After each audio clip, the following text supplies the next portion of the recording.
এরা জালেম, এরা কাফের, এরা মুশরিক।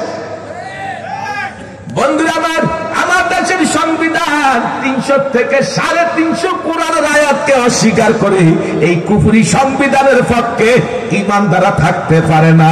কথা বলে ঠিক কিনা? এই সংবিধানের পক্ষে যারা থাকবে, মনে রাখবেন ওদের জায়গা যেখানে, সাপোর্ট যারা করবে তাদের জায়গা সেইখানে। আল্লাহ কোরআনে বলেন, ইয়াউমা নাদউ কুল্লা উনাসিম বিইমামিহিম, কিয়ামতের দিন আল্লাহ বলবেন, হে নিমক হারামের দল, দুনিয়াতে আমার রাজ্যে ছিলি, আমার নিয়ামত ভোগ করছ, আমার অক্সিজেন বাতাস ব্যবহার করছ, আমার জমিনের খাদ্য খাইছ, আমার গাভীর দুধ খাইছ, আমার পানির মাছ খাইছ, আমার গাছের ফল খাইছ, সবই আমারটা খাই, আমারটা ব্যবহার করলি, কিন্তু আমার আইন কেন দুনিয়াতে জারি করার চেষ্টা করলি না, পক্ষে রইলি না। তুই গেলি কুফরি মতবাদের পক্ষে, ইসলাম বিরোধী মতবাদের পক্ষে, কোরআনের বিরুদ্ধে গেলি।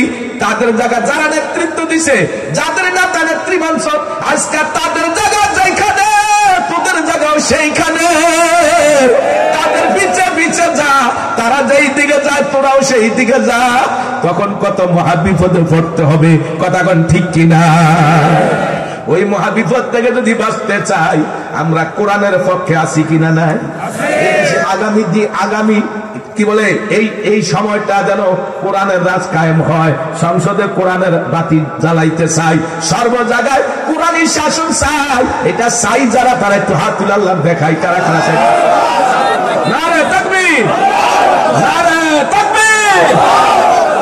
কোরআন সুন্নাহর আলো, কোরআন সুন্নাহর আলো, সংসদে জালো, কোরআন সুন্নাহর আলো, কোরআন সুন্নাহর আলো, সংসদে জালো, কুট্টাছাড়িতে জালো। আলহামদুলিল্লাহ, আমরা কোরআনী শাসন চাই। কি বলেন? তাহলে এইবার আর ভুল করা যাবে না। ভুল জীবনে বহু করেছি, আর ভুল করতে চাই না। কি বলেন? কথা ঠিক না বেঠে? আজ উলামায়ে কেরামদের থেকে যারা ভুল বুঝাইয়া মনে করতেছে উলামায়ে কেরাম দেশের জন্য কিছু করতে পারবে না, উলামায়ে কেরাম যা করতে পারবে আর কেউ তা করার ক্ষমতা রাখে না। কথা বলা ঠিক না বেঠিক? করোনা ভাইরাসের সময় কোথায় ছিলা তোমরা? সবাই তো ঘরে পালিয়েছিলা, কিন্তু ইসলামের দলের নেতা এবং কর্মীরাই ছিল মানুষের পাশে। কথা বলা ঠিক না বেঠিক? করোনা ভাইরাসে আক্রান্ত হয়ে যারা মারা গেছে, তাদের লাশের কাছে কেউ যায় নাই, গেছে পীর সাহেব চরমনায় নেতৃত্বে, শায়েখের নেতৃত্বে।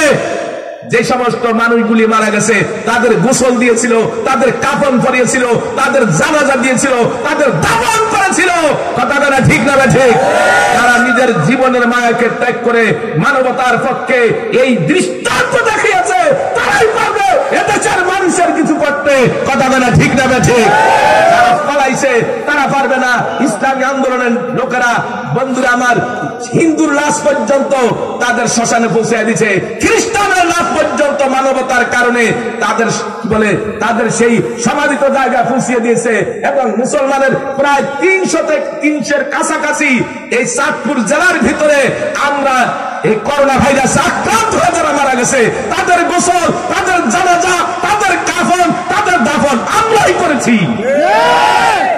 কথা বলে ঠিক না ঠিক? পাইছেন কোন কাউকে? হ্যাঁ, যারা বড় বড় কথা কাউকে পাইছেন?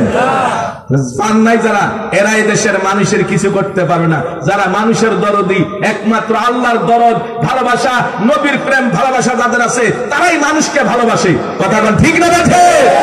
আগামী দিন হবে ইসলামের রাষ্ট্র, আগামী দিন হবে ইসলামের বাংলাদেশ, আগামী দিন হবে মুসলমানের বাংলাদেশ, আগামী দিন হবে কোরআন সুন্নাহর শাসনের বাংলাদেশ। কি বলেন? কথা ঠিক না ঠিক?